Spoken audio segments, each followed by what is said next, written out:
الحمدللہ رب العالمین والصلاة والسلام علی اشرف الانبیاء والمرسلین وعلی آلہ واصحابہ اجمعین اما بعد۔ بہت سے لوگ یہ کہتے ہوئے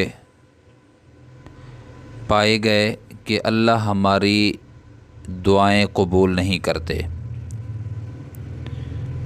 اور ایسے لوگ بھی موجود ہیں کہ جو کہتے ہیں کہ اللہ رب العزت سے ہم نے جو مانگا وہ پایا ہے، اللہ سے ہم نے منوایا ہے، اللہ ہماری مانتے ہیں، اللہ ہماری سنتے ہیں، اللہ ہماری قبول کرتے ہیں۔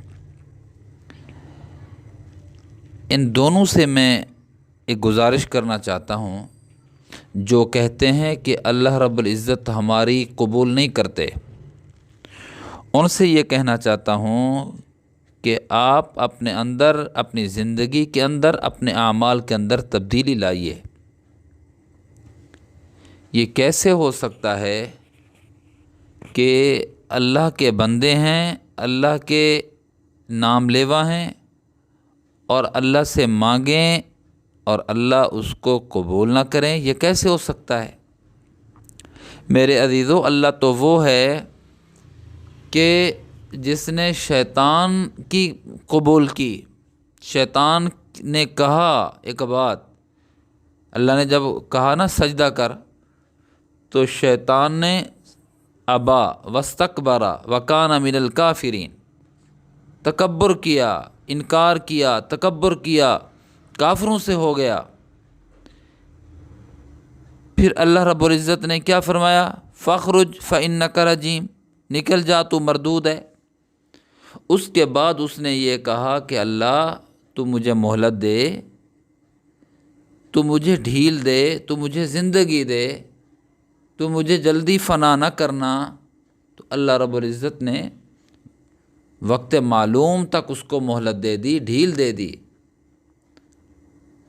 اب جب اللہ رب العزت کا غصہ، اللہ کا جلال، اللہ رب العزت کی نافرمانی کر چکا تھا تازی، تو اللہ سے اس نے جو مانگا، اللہ رب العزت نے اس کی بات کو قبول کیا، اس کی سنی بھی صحیح، اور اس کی بات کو قبول بھی کیا، دے دی اس کو مہلت، دے دی اس کو ڈھیل۔ تو میرے عزیزو، اگر شیطان جو سراپے کفر ہے، سراپے نافرمانی ہے، اگر اللہ رب العزت اس کی قبول کرتے ہیں، میں اور آپ تو اللہ رب العزت کے نام لیوا ہیں، اللہ کے محبوب صلی اللہ علیہ وسلم کے امتی ہیں، اللہ اس کے رسول سے محبت اور پیار کرنے والے ہیں، ہماری قبول کیوں نہیں کرتا؟ ایک بات تو یہ ہے کہ ہماری قبول کرتا ہے وہ، بعض دفعہ وہ چیز جو ہم مانگ رہے ہوتے ہیں ہمارے لیے مفید نہیں ہوتی، یہ تو اللہ کو معلوم ہے۔ 5 سال کا بچہ، 7 سال کا بچہ ضد کرنے لگ جائے، ابو مجھے کار دے دیجئے، کار لے کر دے دیجئے۔ وہ کھلونے کی والی کار تو لے کر دے سکتا ہے، اوریجنل کار تو لے کر نہیں دے سکتا۔ ابا کو پتہ ہے کہ اس عمر میں کار اس کے لیے مفید نہیں ہے، کار کا آ جانا اس کے لیے نقصان دہ ہے۔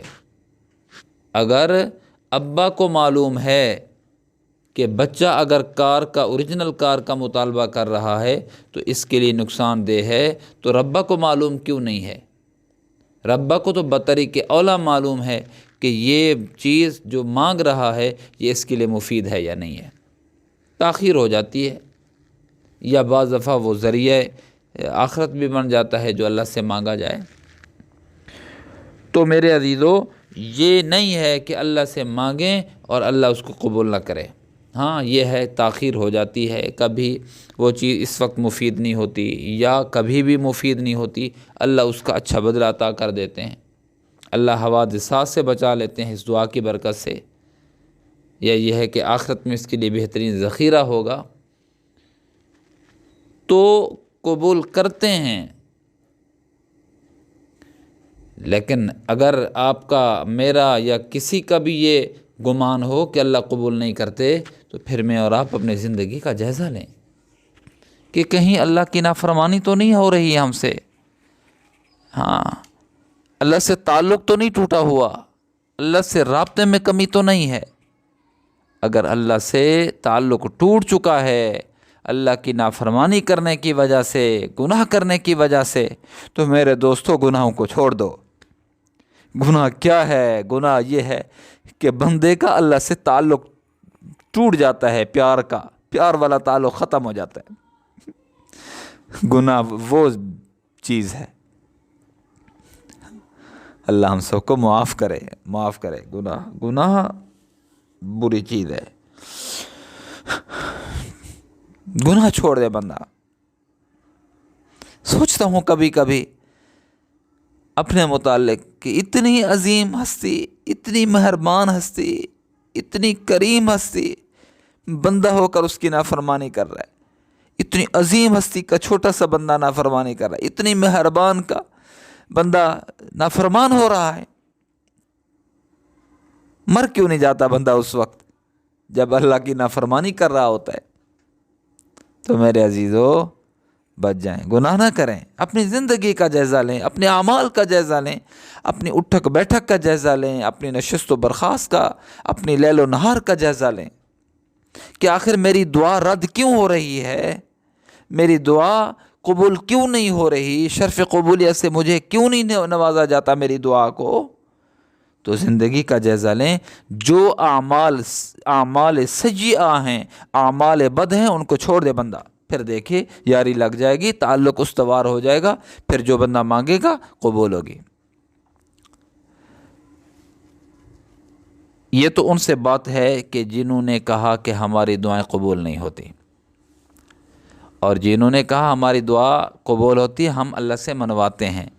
ان سے گزارش یہ کرنی ہے کہ میرے عزیزو آپ خوش نصیب ہیں، آپ کا اللہ سے تعلق ہے، آپ کا اللہ پہ اعتماد ہے، تو اللہ رب العزت سے آپ کا تعلق ہے، یہ تعلق کو قائم رکھنا، یہ تعلق سلامت رکھنا، یہ تعلق سلامت رہے، یہ نسبت سلامت رہے۔ کبھی گناہ کر کے اس تعلق کو، محبت والے تعلق کو، گناہ کی بدولت، گناہ کی کرنے کی پاداش میں کہیں کمزور نہ کر دینا۔ ہر وقت ڈرتے رہنا، یہ ڈر تو اس سے زیادہ ہونا چاہیے ان لوگوں کو کہ جو کہتے ہیں ہماری دعائیں اللہ قبول کر لیتے ہیں، ہم اللہ سے منواتے ہیں۔ یہ نازک رشتہ ہے اللہ سے، یہ محبت کا رشتہ ہے اللہ سے۔ گناہ کرنے سے یہ رشتہ ٹوٹ سکتا ہے، گناہوں سے بہت زیادہ بچنا، بہت زیادہ احتیاط کرنا، محتاط قدم پھونک کے رکھنا میرے عزیزو۔ ہاں، بس یہ باتیں کچھ ذہن میں آئی ہیں، آپ حضرات کے سامنے ذکر کر دی ہیں۔ بس گناہ سے بندہ بچے، اللہ کی نافرمانی سے بندہ بچے۔ میں درد دل سے عرض کر رہا ہوں، گناہ سے بچے بندہ، اللہ کی نافرمانی سے ہر حالت میں بندے کو بچنا چاہیے۔ اللہ میری ہم سب کی حفاظت فرمائے۔ وآخر دعوانا ان الحمد للہ رب العالمین۔